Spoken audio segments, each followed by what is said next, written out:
Rain hammered the Bentley's windshield, tracing silver rivers across the glass as the engine hummed like a restrained beast. Inside, the CEO, Daniel Hawthorne, adjusted his tie, ready to deliver the speech that would secure his company a billion-dollar merger. But just as he reached for the door, a small hand suddenly clamped over his mouth. A child's hand, warm, urgent, trembling. Daniel froze. His breath caught. His pulse stuttered. The little girl's eyes, wide, dark, filled with a terror no child should ever carry, locked onto his. "Please," she whispered, voice cracking as she leaned closer. "Don't get out of the car." "Not yet." Daniel's heart slammed against his ribs because there was something in her voice, something no executive training had ever prepared him for, certainty. And then she said the word that changed everything. The moment hung in the air like a held breath. Daniel Hawthorne, tech mogul. Billionaire, feared negotiator, slowly lowered his hand from the steering wheel. He'd spent a lifetime commanding boardrooms, outmaneuvering competitors, and bending entire markets to his will. But he had never been stopped by a whisper from a child. She slid into the passenger seat without asking, rainwater dripping from her braids onto the Bentley's leather. Her backpack thudded against the floor, worn, patched, carrying the story of a life far different from his polished world. "Listen to me," she said, voice thin but unwavering. "They're watching you. Right now." Daniel blinked. "Who?" he managed. She didn't answer. Instead, she leaned forward, adjusting the rear-view mirror with a confidence far too old for her age, as if she understood danger the way he understood stock valuations. "My name is Amara," she said softly, "and if you want to live, you need to trust me, just for a few minutes." Her small hands shook, her eyes did not, and Daniel, whose instincts built empires, felt a single chilling truth settle in his chest. This child wasn't lost. She wasn't confused. She was warning him. Daniel's phone buzzed, a text from his VP, board-seated. "Merger lawyers waiting. Do not be late." He should have stepped out. He should have ignored the child, but then Amara pointed to the security camera above the parking lot. "See the red light?" she whispered. "It never blinks, unless someone is controlling it." Daniel's stomach tightened. Someone wasn't watching the building. Someone was watching him. Daniel swallowed hard, glancing again at the little girl drenched in rain. Her clothes were thin, her backpack torn at the seams, details he somehow hadn't noticed before. For a man who built an empire on reading people, he suddenly felt blind. "Did someone follow you?" he asked. Amara hesitated, then nodded. Before he could press further, a soft knock hit the Bentley's window. It was Carlos, the garage attendant, holding an umbrella, worry etched across his face. "Sir, you okay?" His tone wasn't the usual polite deference. It was concern. Daniel cracked the window. "I'm fine." Just Amara grabbed his sleeve, shaking her head frantically. Carlos's eyes flicked to her and widened with recognition. "Oh no, you're here, aren't you?" he whispered. Daniel stiffened. "You know her?" Carlos leaned closer, lowering his voice. "Sir, whatever you do, don't let her go back out there. Not alone." The garage lights flickered overhead, just once, but enough to make all three freeze. Amara looked up at Daniel, voice barely audible. "Do you believe me now?" And for the first time in years, Daniel Hawthorne didn't have an answer. Daniel exhaled, forcing logic back into his voice. "Amara, why would anyone be watching me?" She hugged her soaked backpack, eyes darting toward the elevator lobby. "Because you filed complaints. The kind people don't like." Daniel froze. 3 weeks earlier, he'd quietly reported financial irregularities inside his own company. Irregularities That pointed to internal sabotage. Only 3 executives knew, and 2 of them wanted him gone. Amara fidgeted. My mom said, when powerful people get scared, they get dangerous. Daniel's pulse kicked. He was supposed to walk into that boardroom wearing a $12,000 suit and a confident smile. Instead, he reached for a cap in his back seat and pulled it low. If someone's targeting me, he murmured, we go incognito. Daniel stepped out slowly, cap low, posture casual. Just another man in the garage. Amara stayed close, gripping his sleeve. They walked toward the elevator. A security guard he'd never seen before scanned them. Too long. Too carefully. Amara whispered, he wasn't here yesterday. Daniel didn't look back, but his pulse did. The elevator doors slid open, and there she stood.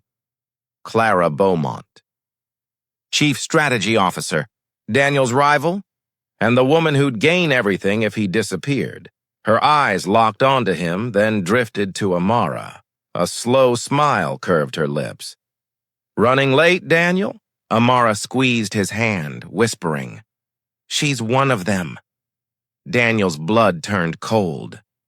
The elevator doors slid shut with a metallic thud that echoed through Daniel's spine. Clara Beaumont stood inches away, her perfume sharp. Icy flowers blended with quiet arrogance. The kind of scent worn by someone who always expected to win. Amara shifted behind Daniel, hands clenched, gaze fixed on the elevator floor as if meeting Clara's eyes would ignite something dangerous. Clara tilted her head. I didn't know you'd be bringing guests. Daniel forced a light laugh. Last-minute complication. Her eyebrow twitched. Clara never tolerated unpredictability. Not in numbers. Not in people. Not in him. The elevator began rising, floors ticking past, each ding amplifying tension. Clara watched Daniel too closely, analyzing micro-expressions like data. She'd spent years trying to undermine him professionally, but lately her moves had become more blatant, almost desperate. You look tense, she murmured. Long night? Before Daniel could answer, Amara tugged his sleeve. Leaning close, her whisper sliced through the elevator hum. Don't let her behind you. Daniel subtly shifted position, placing himself between Amara and Clara. Clara's eyes narrowed, she noticed. The doors opened onto the executive floor. Polished marble, gold wall trim, minimalist art worth more than most houses. But something felt off, too quiet, too still, no assistance, no chatter. No pre-merger chaos, just silence. Clara stepped out first, turning slightly as if expecting Daniel to follow. He didn't move, not yet. Amara stood on tiptoe and whispered, she's leading you to them. Where? Daniel breathed. Amara pointed, not to the boardroom, not to the main hall, but to a small corridor on the left. A restricted area, and Clara was already walking that direction. Daniel's heartbeat thundered in his ears. Every instinct he honed in negotiations, those razor-sharp survival alarms began flashing red. She's expecting you, Amara whispered. Because someone told her you'd come alone. Daniel swallowed. He had to stall. Clara, he called. She stopped mid-stride, turning with a rehearsed smile. Yes? I actually need to grab some paperwork from my office first, he said. Can we delay a moment? Clara's smile went stiff. There's no need, she replied. The boardroom is ready for you. I still need a minute. Her jaw tightened. Not visibly, but enough for Daniel to catch it. Control was her favorite currency. He had just stolen a coin. She stepped toward him, heels clicking dangerously, and for the first time since they met, her voice carried no corporate polish, only ice. Daniel, she whispered. Leaning close, the board is expecting you. Don't make this more complicated. Amara tugged hard on his jacket. Don't go, she hissed. She's lying. Clara's gaze flicked to the girl. Who is this child? Why is she? But then something happened that made Clara's voice snap shut. Amara reached into her backpack, slowly, deliberately. Clara stiffened, eyes darting to security cameras. Daniel raised a hand. Amara, the girl pulled out a folded sheet of paper, old, wrinkled edges softened by time. Clara's expression collapsed into confusion. What is that? Amara unfolded it and held it up. Daniel felt the blood drain from his face because it was his own company's internal audit document, the one he had quietly filed, the one only 2 people should have known about, and yet the girl held it. Clara took one step back. How? How did she? Amara spoke before Daniel could. My mom gave it to me. She said if something happened to her, I had to find you. Daniel's stomach dropped. Your mother? Who's your? But Clara already knew. Her face turned ghost white. Daniel, she said sharply, voice cracking for the first time he'd ever heard. Where did she get that? Who gave this child? Amara folded the paper slowly, tucking it against her chest like a shield. My mother, she whispered, worked for your company. Daniel's breath caught. Clara froze. Security camera lights blinked. Once, twice, then held steady. Amara looked up at Daniel, tears welling. She told me, if anyone ever tried to hurt you, I had to tell you the truth. Daniel crouched beside her, voice trembling. What truth, Amara? She swallowed hard, staring past him, straight at Clara. That the people you trust most are the ones who tried to destroy you. Clara's face twisted. Fear, guilt, recognition, and Daniel finally understood. This wasn't about a merger. This wasn't about business. This was personal. Clara's composure fractured, just a flicker at first. But Daniel caught it. He had seen CEOs crack under pressure, investors lose billions in seconds, mergers collapse from a single misplaced word. But nothing compared to the terror he saw ripple through her eyes now. Daniel, she said, stepping forward, you need to hand that document over. It contains sensitive... Don't touch me. His voice cut through the hallway like steel. Clara froze. Amara clutched the paper with trembling fists, pressing herself behind Daniel's leg, and then the elevator dinged. 2 men stepped out. Security, but not his security. Black uniforms, no name tags, no badges, and faces that looked at him the way wolves look at an injured deer. Mr. Hawthorne? One asked, tone too polite, too tight. We've been instructed to escort you. By who? Daniel demanded. The man smiled without warmth. Executive orders. Amara's grip tightened, fingernails digging into his sleeve. Don't go, she whispered. They took my mom the same way. The words hit him like a blow. Clara stepped back into the shadows, pretending to adjust her bracelet, but the tremble in her hand betrayed everything. Daniel lifted his chin, voice steady but low. If you're here to escort me, why do you need 2 men for 1 meeting? The guards didn't blink. Amara whispered the line that changed everything. Because they're not taking you to the boardroom. The 2 unmarked guards stepped closer, not rushing, not threatening, but with the cold confidence of men who already believed the outcome was decided. Daniel subtly shifted his stance, placing himself fully between them and Amara. Mr. Hawthorne, the taller guard repeated, please come with us. His tone was calm, too calm, like someone rehearsing a script.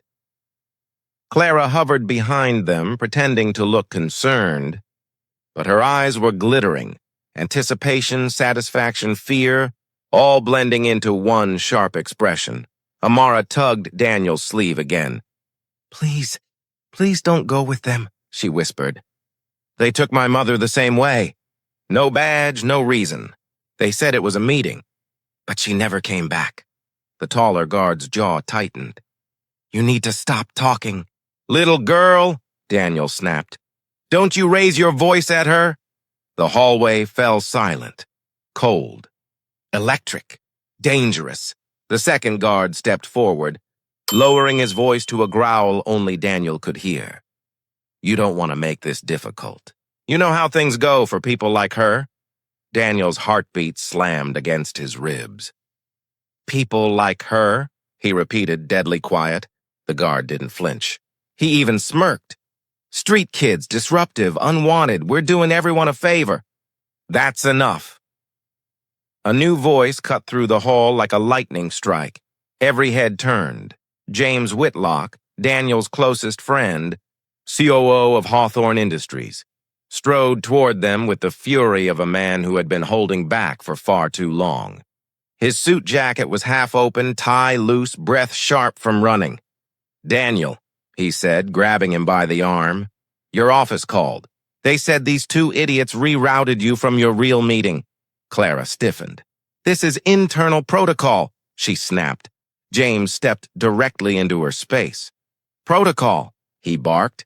Since when does protocol involve unregistered security and hallway interrogations of a child? The guards exchanged glances. Tiny, nervous flickers. Daniel exhaled slowly, realizing the trap with brutal clarity. Clara hadn't planned a confrontation. She had planned a disappearance. James turned to the guards. You two are done. Step away, now. When they hesitated, he pulled out his phone, pressing a speed dial button. This is Whitlock. I need real security on level 38 immediately. Bring cameras. Bring the compliance team. And bring legal. Clara's face drained of color. The taller guard muttered, This isn't over. James stepped in, voice low and lethal. Oh, it's over. You just don't know it yet. Daniel knelt beside Amara. You're safe, he said softly. But Amara shook her head. No, you're not. They're not done. Her voice wavered. And Clara isn't the one in charge. Daniel froze. A chill crept over him. If Clara wasn't the architect behind this, who was? Daniel rose slowly, every movement deliberate, steadying Amara behind him as James positioned himself between the guards and the hallway exit. The air felt heavier now, dense with a new kind of tension. Not fear, authority, real security, this time in official uniforms and with visible ID, arrived in a tight formation. Their sergeant, a tall black woman with a calm, razor-sharp gaze, stepped forward. Who authorized a detainment on this floor? She asked. Her tone was quiet, controlled, but it echoed louder than any shouting could. Clara tried to recover her dignity. These men were acting under executive instruction.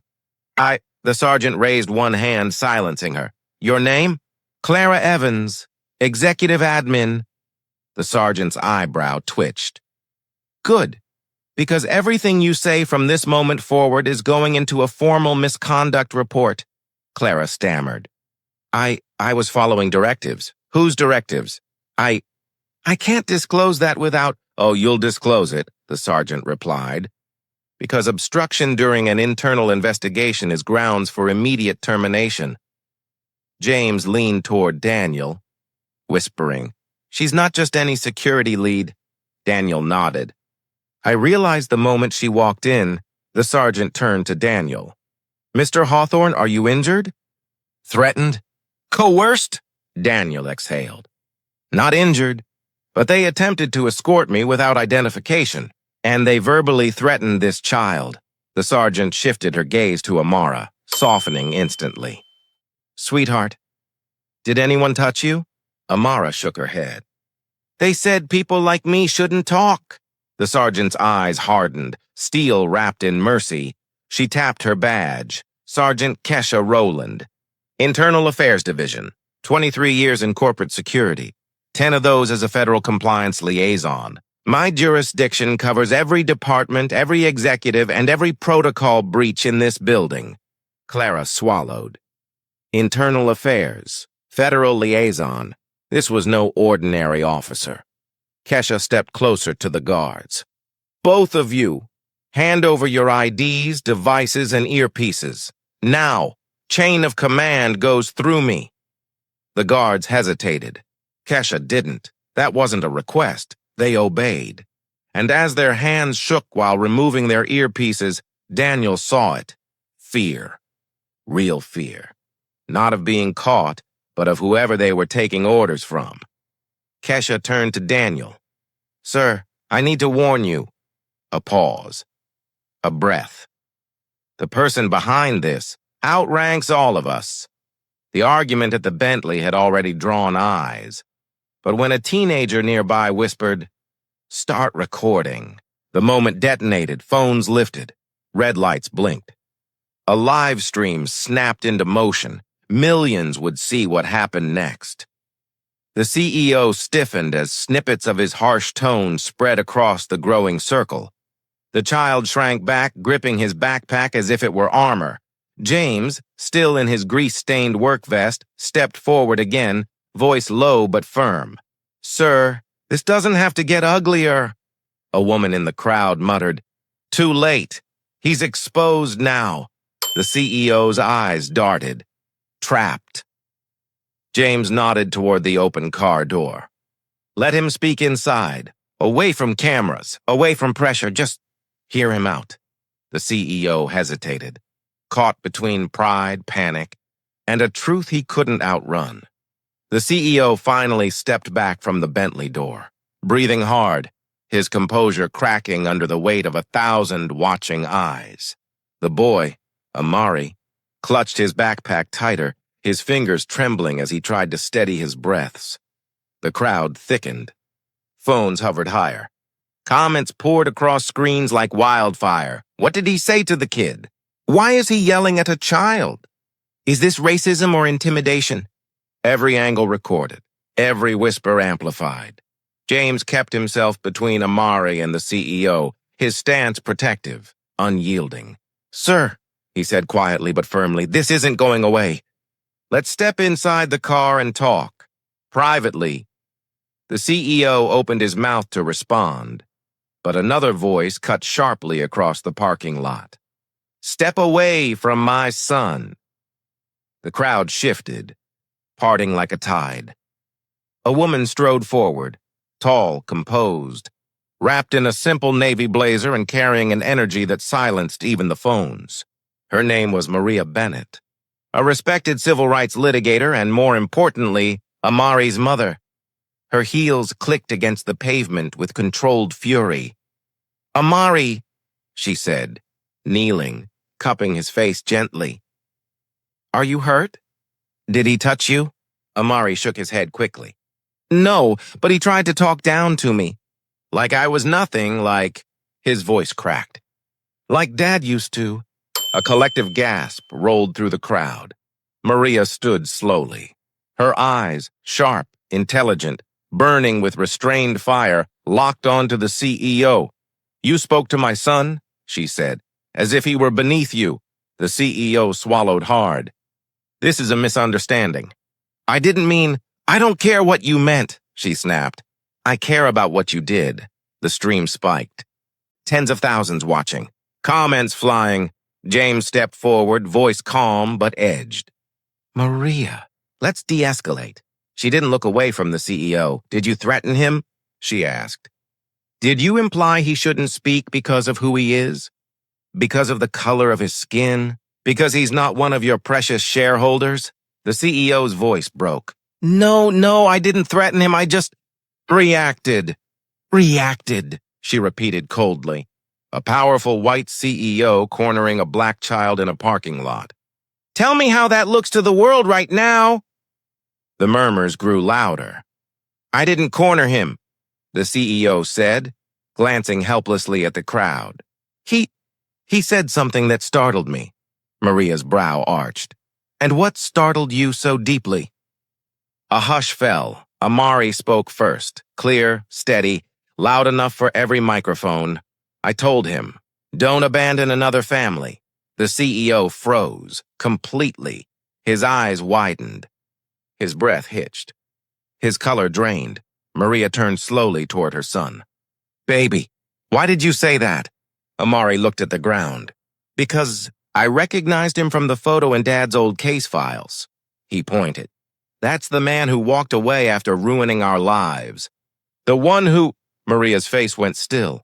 The CEO staggered back a step. Oh, God, James whispered. Maria's voice cut through the air, cold as steel. Daniel Hawthorne, you destroyed my family once. She stepped forward. Her words dropped like verdicts. You will not walk away today. The crowd erupted. Phones surged forward, and Daniel Hawthorne, once untouchable, stood exposed. No escape. No excuses. No more hiding behind power. Only truth. And the world was watching. Daniel Hawthorne stood frozen, as if Maria's words had ripped open a door he'd welded shut years ago. The murmuring crowd fell into a stunned silence, waiting for his reaction like spectators before a verdict. Maria didn't blink. You remember the Bennett case? She said calmly, but her voice trembled with the weight of buried scars. My husband, Marcus Bennett, filed whistleblower claims against your company. You promised protection. Instead, he lost everything. His job, his health, his life. Daniel swallowed hard. That situation was handled by legal. I wasn't... You signed the rejection yourself, she cut in. You shut the door that pushed him over the edge. Gasps rippled through the onlookers. Amari clung to his mother's sleeve, eyes wide, voice cracking. Mom? This is him? The man Dad kept writing letters to? Maria nodded slowly. Yes, baby. The one who never answered. Daniel staggered back as if the words physically struck him. James stepped closer, jaw clenched. Daniel, tell me she's lying. Daniel didn't speak, couldn't. Maria reached into her blazer pocket, pulling out a worn leather pouch. Inside were 2 business cards. Old, faded, edges bent. She held them up. 1. From the day you met Marcus, he believed you cared. She lifted the 2nd. And this one, the one you sent back after the lawsuit stamped with case closed. No apology. No explanation. No humanity. She handed both cards to Amari. These are your father's truth, she said softly. And the truth of the man standing in front of you. Daniel shook his head, voice cracking. I didn't know he had a family. I didn't know he... Maria stepped closer. You didn't care to know. The comment hit with surgical precision. Daniel's breathing grew uneven. Phone screen zoomed in. The livestream comment section exploded. James whispered urgently, Daniel, this is spiraling. Say something before you can't recover. But Daniel's stare was locked on the boy clutching those 2 old business cards, symbols of the life his decision destroyed. And in that moment, for the first time in years, Daniel Hawthorne had no defense, only guilt, raw, undeniable guilt. Daniel's hands trembled as he reached for the business cards, but he stopped before touching them as if they were burning coals instead of paper. His voice, usually cold steel, cracked like thin glass. I didn't know your husband had a son. Maria exhaled sharply. That's the problem, Daniel.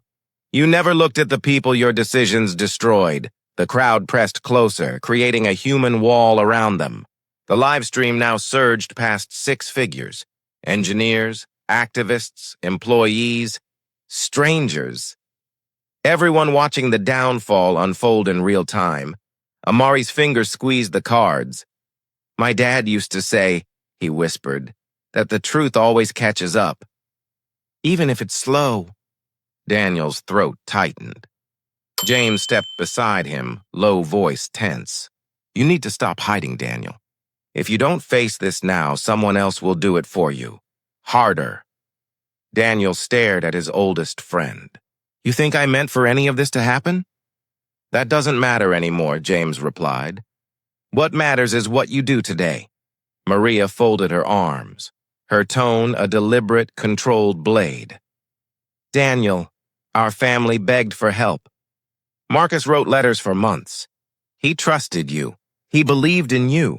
And when the pressure came, when the board wanted him gone, you didn't fight. You signed the order. Daniel closed his eyes, and for the first time, the memory punched through. Marcus Bennett, shaking hands with him in the old Hawthorne lobby. a stack of documents pushed toward him by legal. His father's voice in the back of his mind. Never side with risk. Liability kills legacy. Tall. His own signature. Quick. Detached. Convenient. He had buried the moment. Buried it so deep, he convinced himself it never mattered. Now it towered over him. I was protecting the company, Daniel murmured. But the words felt hollow even to him. Maria stepped forward, eyes wet but steady. No, you were protecting yourself, and you sacrificed a man who trusted you. Amari's small voice broke. Did you even read his letters? Daniel's lips parted. Silence poured out, the crowd recoiled. No answer was the answer. James shut his eyes, grief and disappointment mixing on his face. Maria took Amari's hand. This is why we survived without your apology. Because we learned that men like you apologize only when they can't run anymore. Daniel's breath hitched. He wasn't being accused. He was being unmasked. And the avalanche Maria warned him of was finally beginning to fall. Daniel felt the world tilting. Not physically, but morally, as if the ground beneath his shoes finally demanded the truth he'd dodged for a decade. Maria didn't move. The crowd didn't breathe. Amari clutched the business cards like proof in a courtroom. Daniel, James whispered urgently, you need to tell the truth. All of it. Daniel swallowed hard. His jaw clenched. His chest rose in sharp, uneven breaths. He turned toward Amari first. When I met your father, Daniel began, I admired him.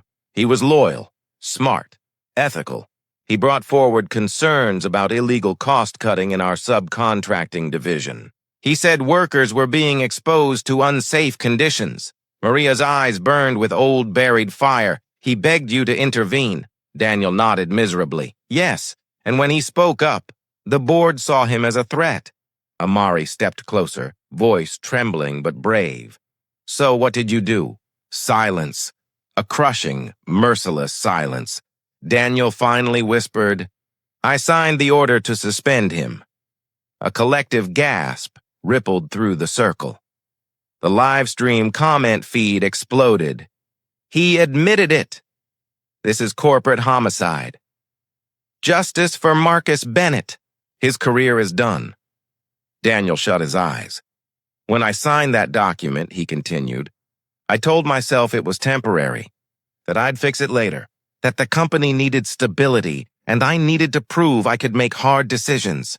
Maria's voice cracked as she shot back. You didn't make a hard decision. You made a convenient one. He flinched. And after Marcus was removed, she continued, he lost income, lost health insurance, lost hope. He spiraled. He fought alone. He died alone.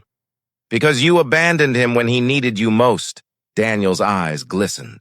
He whispered, barely audible, I know. Amari stared at him. Really stared. Searching for something human. Why didn't you just help him? The boy asked softly. Why didn't you call?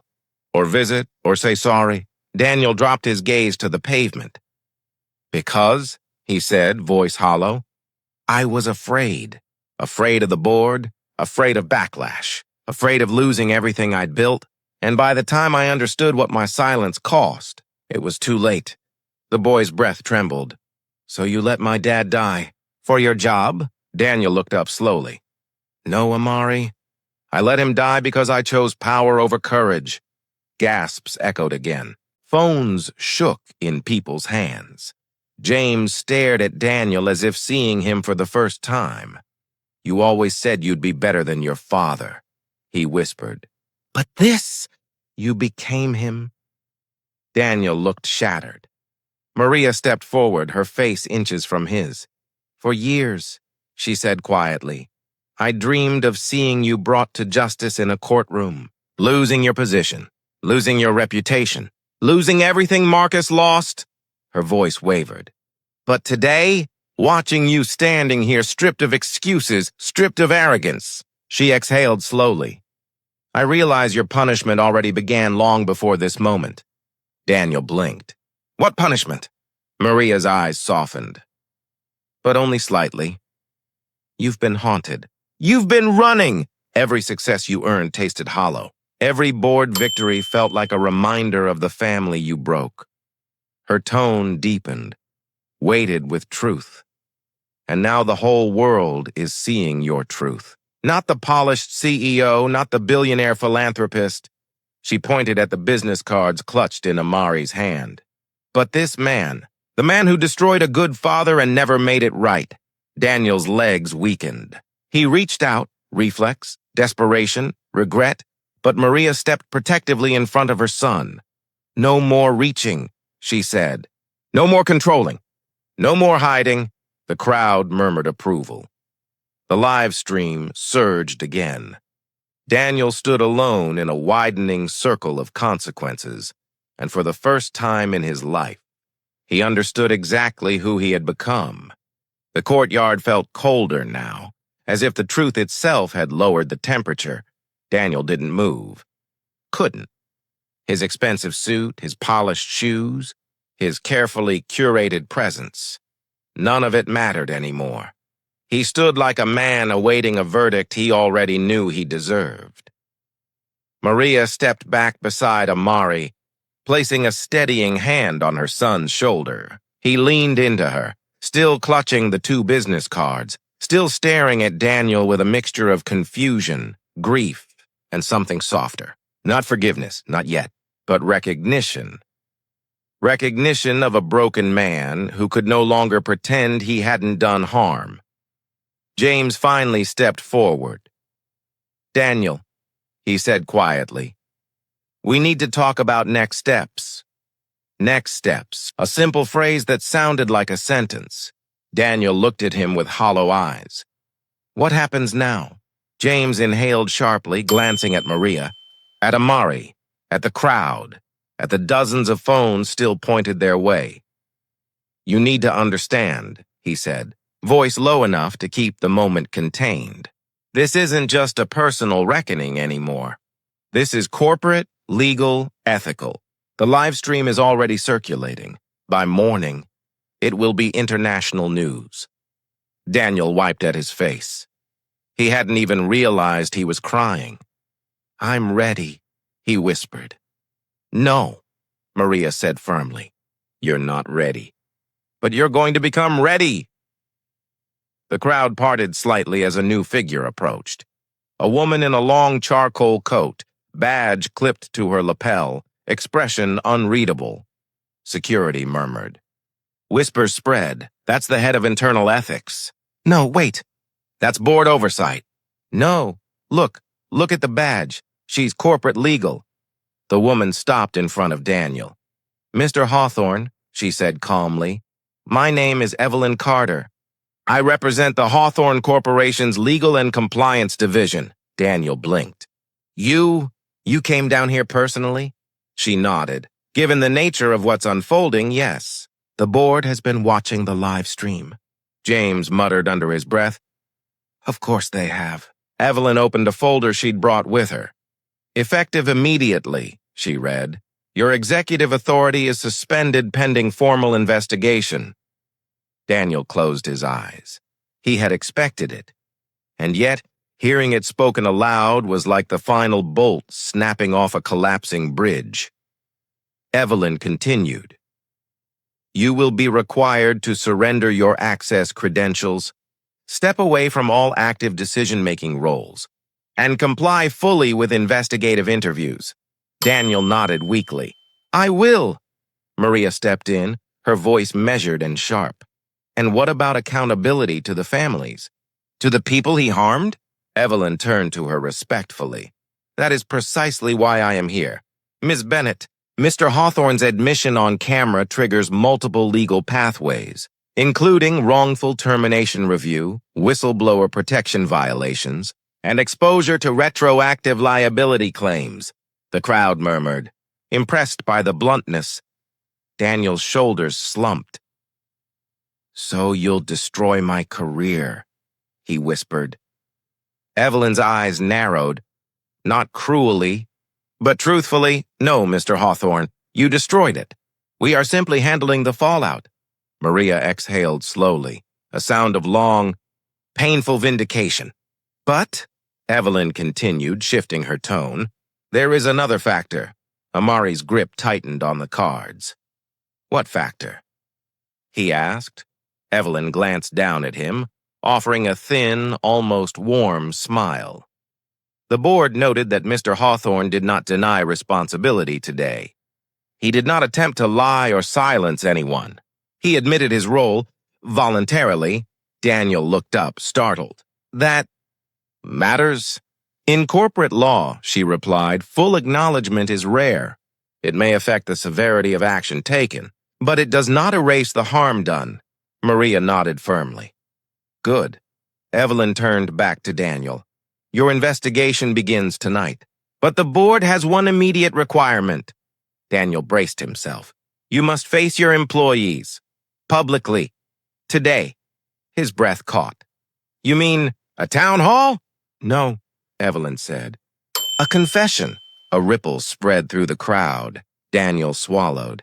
And if I don't? Evelyn closed the folder. Then your suspension becomes permanent termination, and the board will release its own statement. Without your voice. A pause. A heavy one. Maria stepped closer, her tone lower now, less anger and more gravity. Daniel, do the one thing you never did before. Tell the truth yourself. Not through lawyers, not through PR, not through silence. Amari looked up at him. Be brave. Like Dad was. Daniel's chest shook, and for the first time in years, he nodded with sincerity, not fear. I'll do it. James looked at him, both relieved and wary. Then let's go. The whole company is waiting. The crowd parted. Phones followed. Daniel took the first step forward, and with it, the beginning of the sentence he would serve. Not in prison, but in truth. The walk from the courtyard to the executive auditorium felt like moving through two different worlds. Outside, Daniel Hawthorne had been exposed, raw, vulnerable, demolished in front of strangers. Inside, the corporation was waking up like a giant struck by lightning. Screens flickered. Employees gathered in clusters. Whispers surged through hallways like electrical currents. The live stream had already hit 3.8 million views. Clips were spreading across every platform.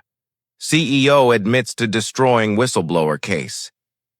Black child confronts billionaire, shakes empire. Maria Bennett returns with truth. By the time Daniel stepped into the auditorium, the room was full. Hundreds seated, hundreds more standing at the back. Phones lifted everywhere, determined to capture every breath he took. James walked beside him, tension seeping from every step. This is it, he murmured. No spin, no PR, just the truth. Evelyn Carter waited near the stage. Her charcoal coat folded neatly over one arm, expression unreadable but resolute. You will speak, she said softly, and the board will issue its statement afterward. What you say determines the tone. Daniel looked at her, then at Maria and Amari seated near the front row, both watching him with wary, steady eyes. He stepped up to the podium. A hush fell so complete the building itself seemed to inhale. The CEO cleared his throat. I know many of you saw what happened. Outside, the employees leaned. Forward. I won't hide from what I did, he continued. Years ago, Marcus Bennett, an honorable, courageous man, filed complaints about unsafe operations. Complaints he trusted me to take seriously. Instead, I allowed pressure, fear, and ambition to dictate my choices. The audience stiffened. I signed the order that ended his career, and my silence contributed to the devastation of his family. He looked directly at Amari. And today, I faced the consequences. Gasps echoed. Some employees lowered their heads. Others stared with widening eyes. Daniel continued, I cannot undo the past, but I can control the next decision I make. Effective immediately, the auditorium lights flickered. Screens behind him lit up. A breaking news alert flashed. Hawthorne Corporation Board releases emergency statement. Evelyn's eyes narrowed. This was not scheduled yet. The message appeared across the auditorium screen in bold text. Daniel Hawthorne's suspension is formally upheld. A third-party investigative panel is being activated. Whistleblower files from past 12 years to be reopened. A stunned silence rolled through the room. Then the second paragraph appeared. Marcus Bennett's case to be re-examined under federal oversight. The Bennett family will receive full cooperation. Maria's breath caught. Her hand tightened on Amari's. The final line flashed. Further updates pending Mr. Hawthorne's full accountability process. Daniel exhaled shakily. He wasn't fired, yet. But he was stripped of control, stripped of image, stripped of the illusion that power could save him. The employees stared at him, waiting. Daniel leaned back into the mic. "I accept the board's decision," he said quietly, "and whatever comes next." For the first time, the Empire reacted not with applause nor outrage, but with something heavier, recognition. The fall had begun, and the world was watching. The board's emergency statement detonated across the corporate world like a shockwave. Fast, violent, reshaping everything in its path. By the time Daniel stepped off the stage, the auditorium was already buzzing with a different kind of energy. Employees weren't just whispering anymore. They were reevaluating everything they thought they knew about their company and its leader. James walked beside him through the back hallway, his voice low. "This isn't the end," he said. "It's the beginning of a process that's going to cut deeper than you expect." Daniel nodded numbly, but his eyes were distant, like he was watching his own collapse from above. Unable to stop the descent, the hallway lights flickered again. No malfunction, just a building humming with overloaded servers, surges of traffic, non-stop media pings, and frantic corporate reorganization unfolding in real time. The industry responds within 30 minutes. The first headlines hit: Hawthorne CEO under federal review after whistleblower scandal resurfaces. Civil rights attorney confronts billionaire on live stream. You destroyed my family. Ethics committees demand immediate transparency from Hawthorne Corp. And then came the one that made Daniel's stomach turn. Marcus Bennett, the whistleblower who tried to save lives. News anchors revisited the old case, digging up forgotten documents, internal memos, and archived footage. Former employees emerged from the shadows, willing to speak now that the shield of corporate silence had cracked. Stories poured out, workers injured, safety complaints ignored, budgets slashed to meet quarterly demands, and behind many of those files was Daniel's signature. His legacy, carefully built, meticulously polished, began crumbling like wet sand. Competitors issued statements distancing themselves. Stockholders panicked. Investors demanded emergency calls. By late afternoon, Hawthorne Corporation's stock dropped 18% in a single hour. Analysts warned it could fall another 20% by morning. The empire wasn't just shaking, it was splitting down the middle. Legal storm front Evelyn Carter escorted Daniel into a secure conference room. No cameras, no reporters, just the sterile hum of overhead lights and the smell of cold steel. 3 attorneys were already waiting. 1 federal, 1 state, 1 internal. The folders on the table were thick enough to tell their own story. "Mr. Hawthorne," the federal investigator began, "your admission earlier today constitutes material relevance to at least 4 categories of legal inquiry." Daniel swallowed. "What categories?" The investigator opened the first folder. Whistleblower retaliation, breach of corporate duty, negligence contributing to employee harm, and obstruction of internal audits. Daniel's pulse thudded in his ears. "How long is this going to take?" he asked quietly. Evelyn answered before the investigators could. "Months, maybe years. Consequences will vary depending on evidence, cooperation, and the testimony of affected families. Her eyes flicked briefly to Maria and Amari, waiting outside the room. "And your willingness," she added softly, "to help repair what can still be repaired." Daniel nodded with a grief-stricken heaviness. "I'll cooperate." Fully, the federal investigator leaned forward. "Then we'll begin with the Bennett case." Daniel's world shrank to a single. Point Marcus, the man he abandoned. The man whose name he couldn't say for a decade. "Open file A17, the investigator instructed. Evelyn slid the folder toward Daniel. Inside was the original whistleblower complaint. Not a copy. The original. Marcus's handwriting visible in blue ink. Daniel's chest tightened. His vision blurred for a moment. He whispered, "Marcus, you deserved better." The investigators didn't respond. They didn't need to. His guilt filled the room on its own. Personal cracks. When the session paused, Daniel stepped into the hallway. Maria stood leaning against the wall, arms crossed, composure steady. Amari sat beside her, swinging his feet lightly, not looking up. Daniel froze. He wanted to apologize, say something meaningful, make amends, but Maria lifted one hand. "Not now," she said quietly. "Not while you're still processing what you've done.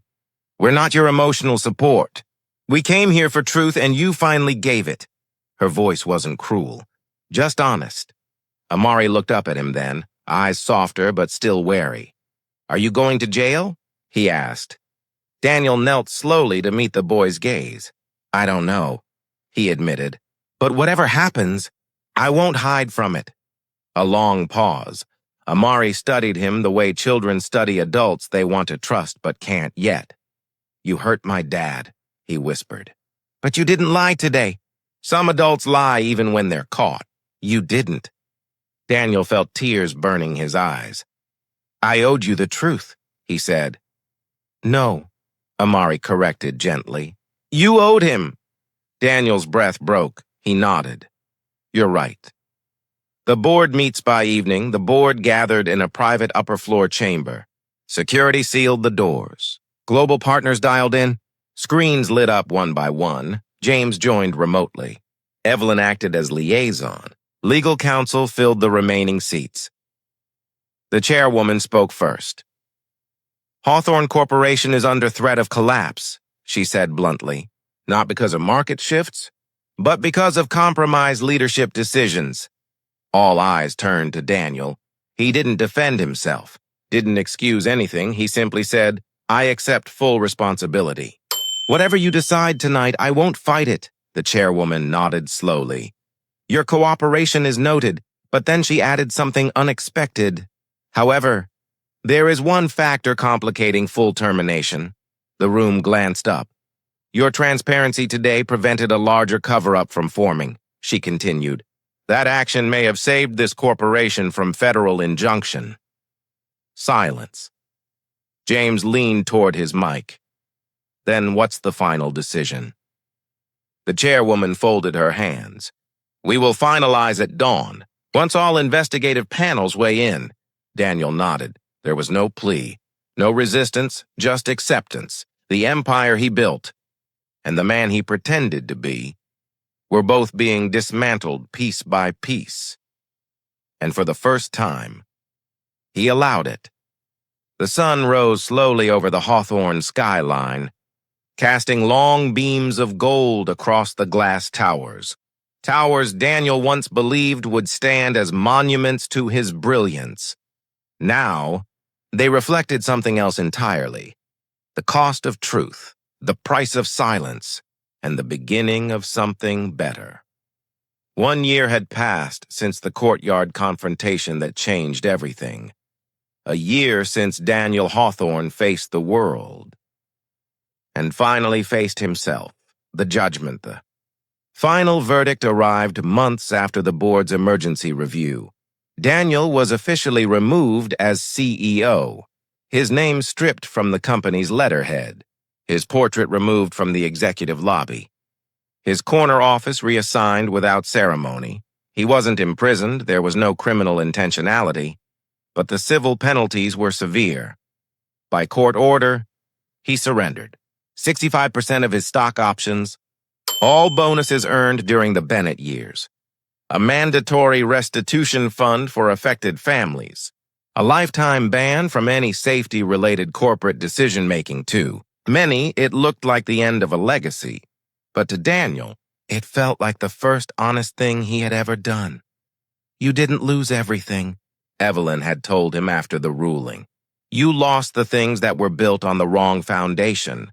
Her words stayed with him. They haunted him.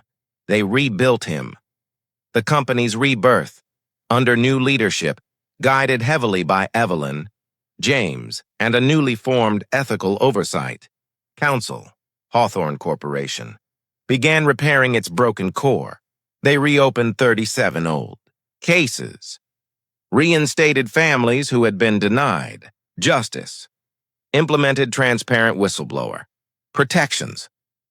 For the first time in the company's history, employees felt safe raising concerns, and on the walls of the newly renovated main lobby, a portrait hung where Daniels used to be. Not a CEO, not a billionaire, not a board member. It was Marcus Bennett, smiling, alive through legacy, honored at last. Below it, engraved in steel, "Courage should never cost a life." Visitors stopped. Employees cried. Families touched the plaque gently, as if touching Marcus's hand. Daniel visited the portrait only once.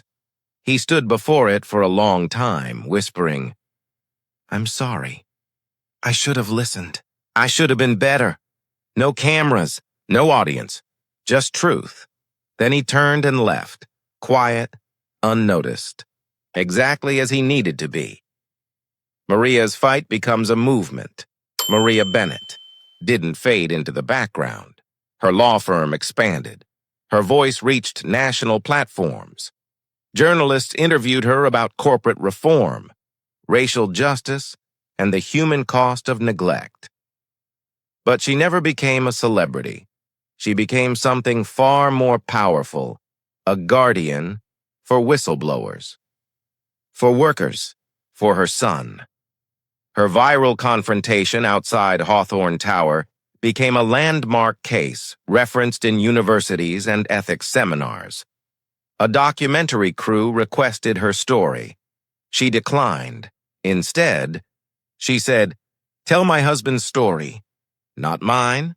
Amari grew into a confident, articulate young man, still quiet, still thoughtful, but no longer carrying his father's story alone. He often sat with other kids whose families suffered under corporate negligence. He listened to them. He encouraged them. He said the words he once needed, "You're not alone," and the world listens now.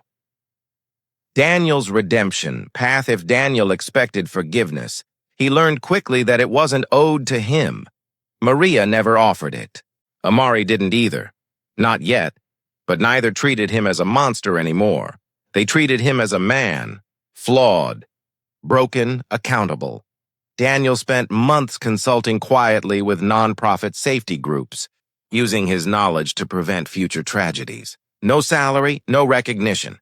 He cleaned warehouses, inspected equipment, sat with grieving families, listened, really listened, and bit by bit, the weight he carried changed shape. It became purpose, not redemption, responsibility. The one-year gathering on the anniversary of the Whistleblower Memorial dedication, Hawthorne Corporation held a small ceremony open to families, employees, and anyone affected by past corporate decisions. Maria attended with Amari. James attended with the new board. Evelyn attended with the oversight division. Daniel arrived alone, quiet, head bowed. Not as a guest of honor, but as a man who came to stand among those he failed. The courtyard where it all began felt different, now warmer, kinder, healing. Maria spoke first. She didn't mention Daniel. She didn't need to. "This past year proved something," she said softly. that institutions can change when people finally accept the truth, when they choose courage over convenience. The audience nodded. James stepped up. "We can't undo the past," he said. "But we can make sure the next decade is built on the right spine." Then Amari walked to the microphone. His voice was stronger now. "My dad used to say," he began, "that a man's worth isn't measured by his job. It's measured by whether he helps others stand or pushes them down." He looked directly at Daniel for the first time in a year. "And this year, we finally started standing again." Daniel's breath caught, not forgiveness, but acknowledgement. And that was enough, a quiet ending after. The ceremony. Daniel turned to leave quietly. He didn't expect anyone to stop him, most didn't, but Amari did. He jogged up to Daniel, holding something in his hand. The 2 old business cards, Marcus's handwriting still visible. "I want you to keep these," the boy said. Daniel blinked. I don't deserve them." Amari nodded. "I know, but they're not for you." Daniel looked confused. "They're for you to remember who you're trying to become." The boy pressed the cards into Daniel's hand and walked back toward his mother. Daniel closed his eyes, held the cards to his forehead, and whispered, "Thank you. In a world built on ego, power, and silence, this story reminds us of something rare. Truth doesn't destroy us. It rebuilds us. If we let it, if this story moved you, if it made you think, if it made you believe that justice can rise even from heartbreak, make sure to subscribe. Your support brings more stories like this to light.